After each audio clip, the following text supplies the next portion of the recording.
What's up guys, today we'll be going over the new exotic hand cannon Lumina and be breaking down how to get the weapon, how good it is in PvE and PvP and all that good stuff.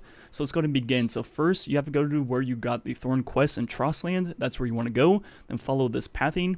And all the quest steps are pretty self-explanatory, they're pretty simple. I'll just give a few details of what we did. So at any point where it says create orbs or anything like that, we use Pyramidion in the first ad clear where you can wipe before you take the teleporter, and just did that over and over again. Then we used Blind Well of the 3 wave-based things for that. Then we also did Lake of Shadows on the map for completions with Rose, which gave us 12% per run, which was 9 total runs. So now breaking down the weapon. The exotic perk Noble Rounds. Kills with this weapon leave behind remnants. Absorbed in remnant converts your next hipfire shot into an ally seeking noble round and partially refills the magazine. It also has accurized rounds. Then the second perk, Blessing of the Sky, using a noble round on an ally heals them and grants both you and them a weapon damage bonus for a short duration. Then it also has an ornament slot and is a 150 RPM hand cannon with a 12 magazine. So what does this weapon do? Well, it's a lot like Thorn how it plays. When you get a kill, it drops a soul on the ground which tracks towards you. Once you pick it up, you get a noble round, and you can get up to 5 noble rounds as you'll be able to see here. And those noble rounds are what allow you to do the second perk, the Blessing of the Sky, which heals your allies and also gets the damage buff for weapons. And as you see, now with noble rounds shooting at my teammate, it shoots a little white orb at them and it heals them. And as you see, I get the buff Blessing of the Sky for 10 seconds, which is the damage buff. So looking at that, first without it, I hit 658 on the Ogre. Now with the buff by shooting my teammate, which heals them and then gives me the buff Blessing of the Sky, and now hits 889, which is a 35% buff, which is way more than I was expecting with this weapon. And it doesn't just buff the Lumina, it buffs any weapon you're using, any weapon damage. So as you see with my sniper, I hit that, now healing my teammate and getting the buff, it now hits 35% more damage. And that pairs with things like Tractor Cannon, Melting Point, Hunter, Shadow Strike, or Well Radiance, or any of those things. So this is another 35% buff in the game that's pretty much mandatory for anyone in your fire team. Now showing off the healing ability of this weapon, as you see I'm getting blasted by everything around. I'm pretty much red bar. He hits me and I go almost full health, and it procs recovery instantly, as you see. So it's a very strong healing effect. It's pretty much a healing nade minus the overshield, but you pretty much have it all times because it's a hand cannon and you can get those noble rounds pretty easily. And as I mentioned, it's not an overshield, it's just regular health. There's no way to get overshield with this weapon, just normal health. And this orb has pretty good tracking and pretty good range. It will pretty much go in a single direction forever until an ally is in the radius, and it will track them. And that radius is pretty big. It's not huge by any means, but as you see, if he's within this radius, it will go straight for him. If he's outside of it, it will kind of curve around, almost like orbiting a planet, and it slingshots and misses.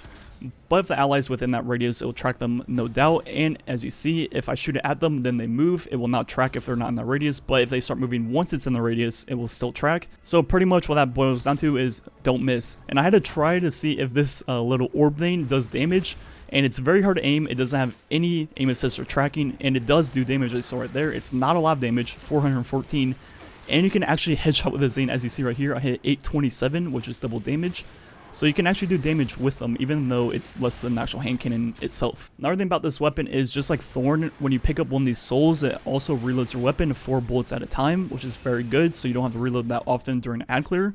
And in these clips, I'm just showing off ways to get rid of the perk. If you swap weapons, pull out your ghost, get on a sparrow, you don't lose the perk. It's only when you fast travel or die, so something like the Wendigo GL3 buff, pretty much all the same ways you lose that buff, which is just dying or fast traveling or getting TP'd or something like that, is the only way you're going to lose the buff, so that's definitely good. And much more usable than something like the Raid Exotic SMG, where you pretty much have to have the gun out at all times to keep the perk up. Last thing I want to test is if you could hit 2 allies at once, and as you see, they're as close as possible, and it only hit Ember as they shake their head yes or no, and the second time, now that Ember's already been buffed, it then hits Sherms. So it appears you can only hit 1 ally at once. Now looking at PvP, without the perk, it hits 68 head and 43 body, so pretty normal for a 150 RPM, 3 headshot kill. Now with the perk, it hits 81 headshot, which still results in a 3-shot headshot kill. Then on body shots, as you see right here, buffing my teammate and myself, it hits 51, which is a 4-shot kill now with the perk on bodies.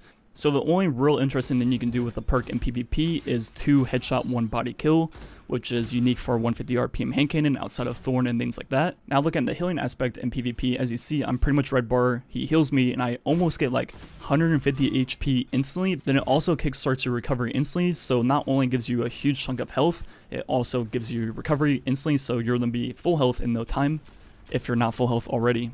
So overall, I'm very surprised and extremely happy with how good this gun is. It's a lot like Thorn, but really good in PvE, unlike Thorn. It does a lot of the same things as Thorn, for example, the reloading when you pick up the souls. Then the souls giving you a buffed bullet in some way, but those buffed bullets allow you to heal your allies, which is really good in PvE and PvP.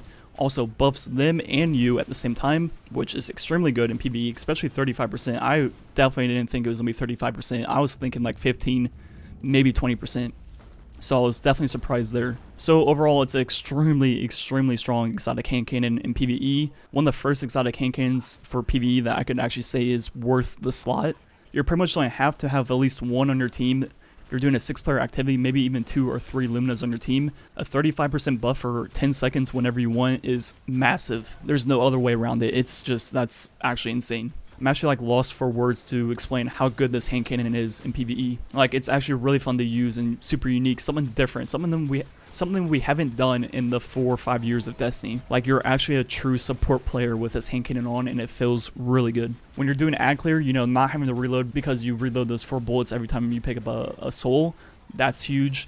Just being able to buff your teammates whenever, because you're pretty much gonna have unlimited noble rounds, because every time you get a kill in PvE, you're gonna have one. Just every few shots, turn to your ally and just hit fire them, get that buff for you and them for 10 seconds.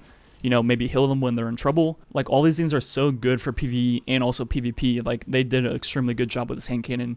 So even for casual play, I can see using 1, maybe 2 of these, depending on how large of a fire team the activity is pretty much mandatory at this point. 35% buff, that's a lot.